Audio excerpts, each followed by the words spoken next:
उन्होंने कहा कि हम युद्ध नहीं चाहते, हम अपने पड़ोसियों से मैत्रीपूर्ण रिश्ता चाहते हैं। लेकिन अगर युद्ध थोपा जाएगा तो युद्ध भारत की सीमा में नहीं होगा, दुश्मन की छाती पर होगा। हजारों साल नरगिस अपनी बेनूरी पे रोती है, बड़ी मुश्किल से होता है चमन में दीदावर पैदा।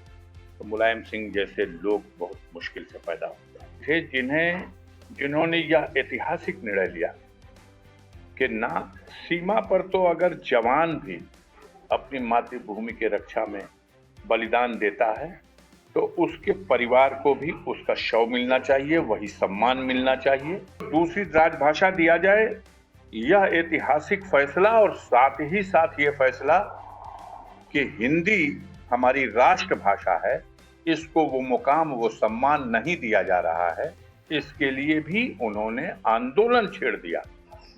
वो जो सोच लेते थे वो ठान लेते थे, जो ठान लेते थे वो कर देते थे, नफा नुकसान की परवाह नहीं करते थे।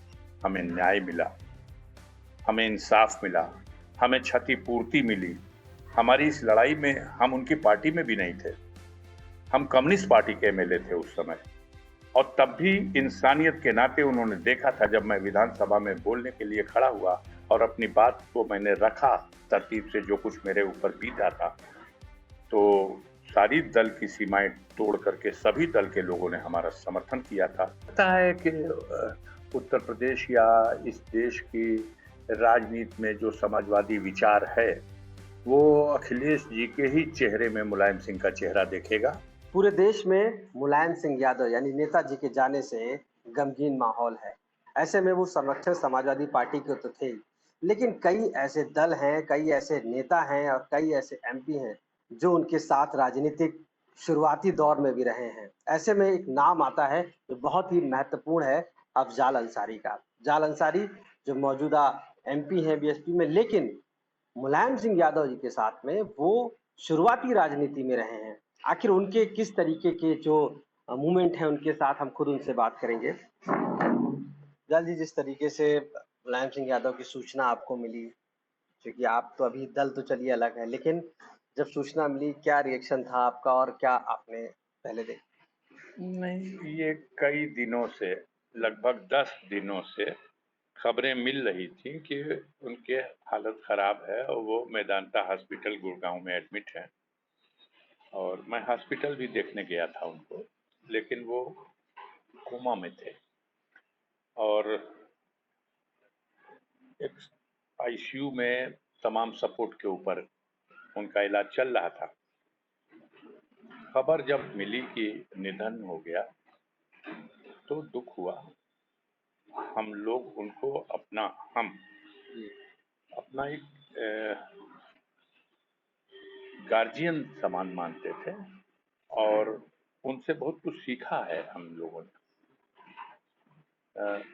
राजनीतिक झंडे के नीचे भी उनके साथ लगभग 15 साल का सफर रहा, लेकिन उसके पहले भी जब हम राजनीति में तो सक्रिय हो गए थे सन 80 से, लेकिन चुनाव लड़े सन 85 में। तो उन दिनों कम्युनिस्ट पार्टी से चुनाव लड़े थे और कम्युनिस्ट पार्टी से ही विधायक चुने गए और लगातार 4 चुनाव कम्युनिस्ट पार्टी से चुनाव लड़ते रहे, जीतते रहे।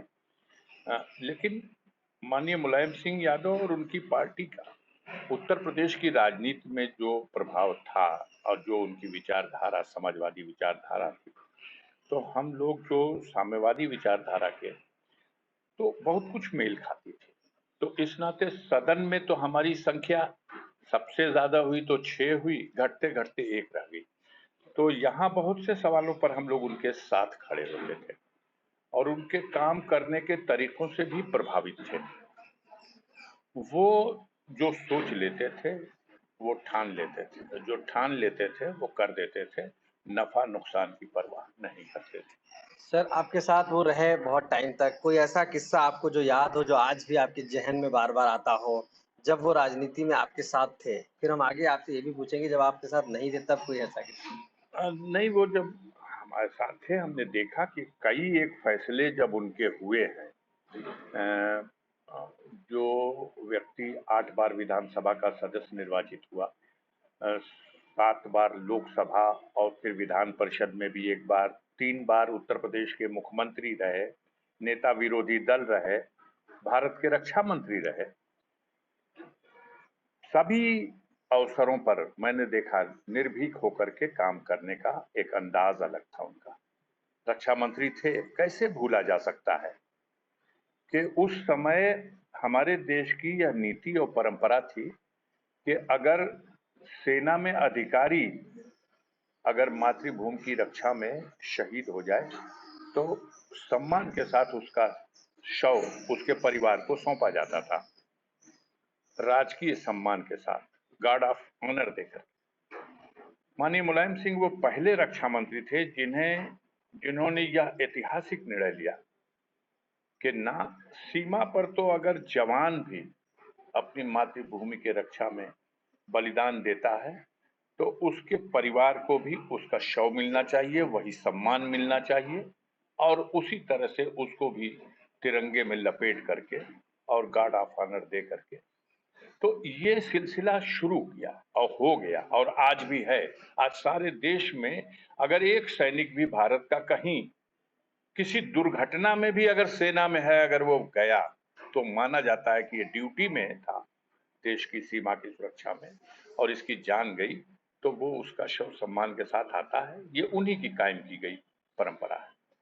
माननीय मुलायम सिंह रक्षा मंत्री थे तो छेड़छाड़ अक्सर हुआ करती थी बॉर्डर पर, लेकिन उन्होंने बड़े हिम्मत के साथ न सिर्फ कहा बल्कि किया भी। उन्होंने कहा कि हम युद्ध नहीं चाहते, हम अपने पड़ोसियों से मैत्रीपूर्ण रिश्ता चाहते हैं, लेकिन अगर युद्ध थोपा जाएगा तो युद्ध भारत की सीमा में नहीं होगा, दुश्मन की छाती पर होगा। और उनके समय में भारत की सेना चीन की सीमा में कई किलोमीटर तक अंदर भी एक बार गई थी। तो मुलायम सिंह यादव ने उन दिनों मिसाइल मैन की संज्ञा मिली हमारे अब्दुल कलाम साहब को, बड़े अच्छी दोनों में तालमेल थे उन्हीं दिनों। आप देख लीजिए कि आज दुनिया लोहा मानती है, भारत अपनी सैन्य शक्ति के सवाल पर किसी भी दुनिया की ताकत से कहीं से भी एक सुई के बराबर कम नहीं। तो इस मुकाम तक पहुंचाने में उनका बहुत बड़ा योगदान रहा। मुख्यमंत्री की हैसियत से उनके जो विचार है वो देखिए, उर्दू को दूसरी राजभाषा का दर्जा दिया जाए उत्तर प्रदेश में, ये फैसला मुलायम सिंह का था।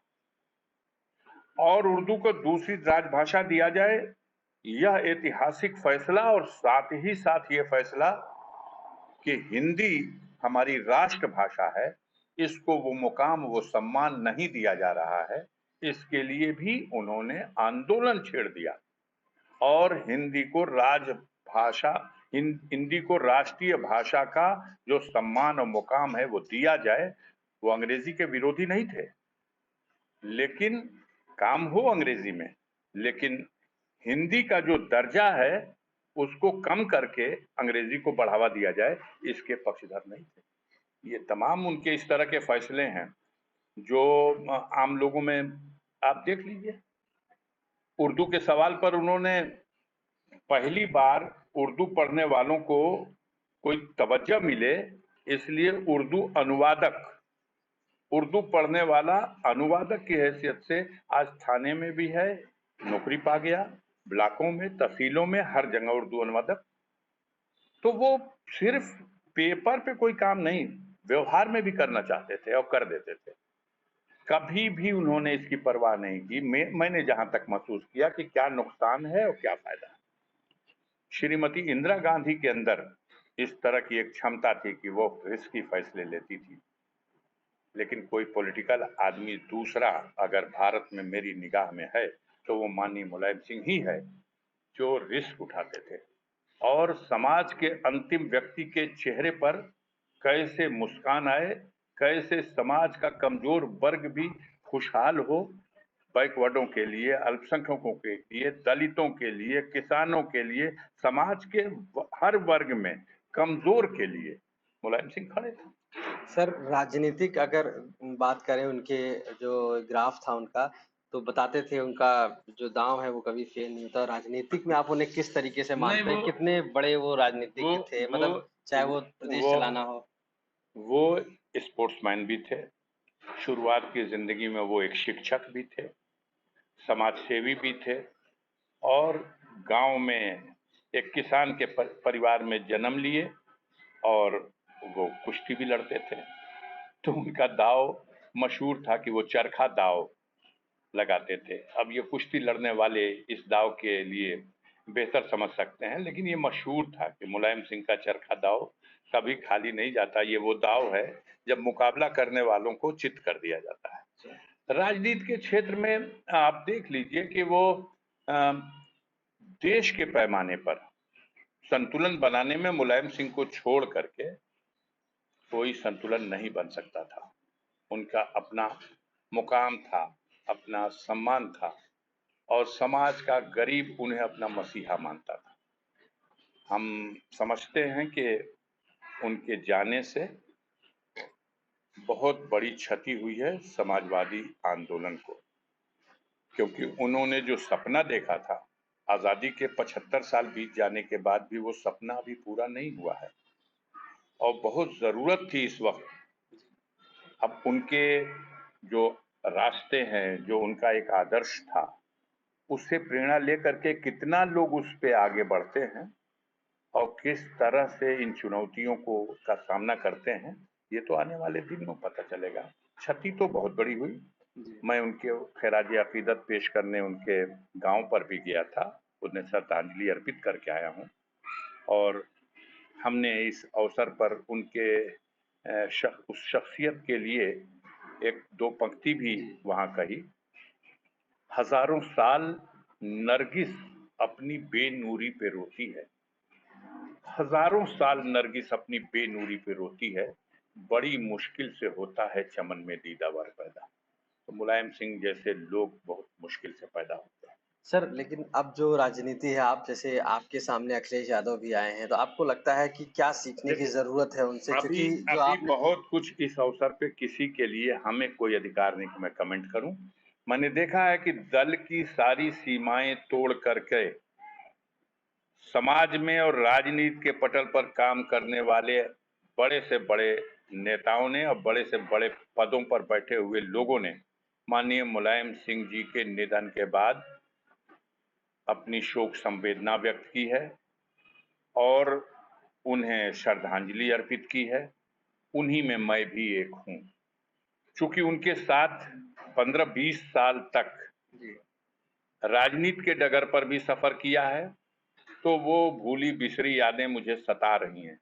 मैं कह सकता हूं निजी रूप से भी मुलायम सिंह ने ऐसे काम किए हैं जिन्हें मैं एहसान मानता हूं अपने जीवन के लिए। मेरे ऊपर 1991 में इस तरह के एक आफत आई थी जब बीजेपी की सरकार थी और बड़े ही सुनियोजित ढंग से मेरा दमन किया गया मेरे घर पे जाके, और छापा और कुर्की के नाम पर पूरी तरह से तहस नहस किया गया। मेरे बुजुर्ग पिता जो स्वतंत्रता संग्राम सेनानी थे, उनको भी अपमानित किया गया। आम जनता में इसकी बहुत बड़े पैमाने पर प्रतिक्रियाएं हुई, बाजार बंद हो गए, आंदोलन खड़े हो गए। तब 30 मई सन 1992 को माननीय मुलायम सिंह लंका मैदान, गाजीपुर के ऐतिहासिक लंका मैदान में एक बहुत बड़ी रैली को एड्रेस करने गए। उन दिनों संसद सदस्य हुआ करती थी सुहासिनी अली सीपीएम की, वो भी उस रैली में गई और एक खड़ा हुआ, ये एक आवाज खड़ी की गई कि अत्याचार और जुल्म के खिलाफ सड़क पर आके लड़ना होगा, और लड़ा गया उस मामले को। उस मामले में लोकसभा में बात उठी, विधानसभा में बात उठी और उसकी जांच माननीय उच्च न्यायालय हाईकोर्ट के जस्टिस ज्ञानेंद्र कुमार को सौंपी गई और जस्टिस ज्ञानेंद्र कुमार ने अपनी जांच रिपोर्ट जब सबमिट की तो महामहिम राज्यपाल उत्तर प्रदेश ने उसे स्वीकृत ही नहीं किया। उस रिपोर्ट के आधार पर उन्होंने उन पुलिस अधिकारियों के विरुद्ध 395 जैसी गंभीर धाराओं में वही मोहम्मदाबाद थाने में मुकदमा भी पंजीकृत कराया। हमें न्याय मिला, हमें इंसाफ मिला, हमें क्षतिपूर्ति मिली।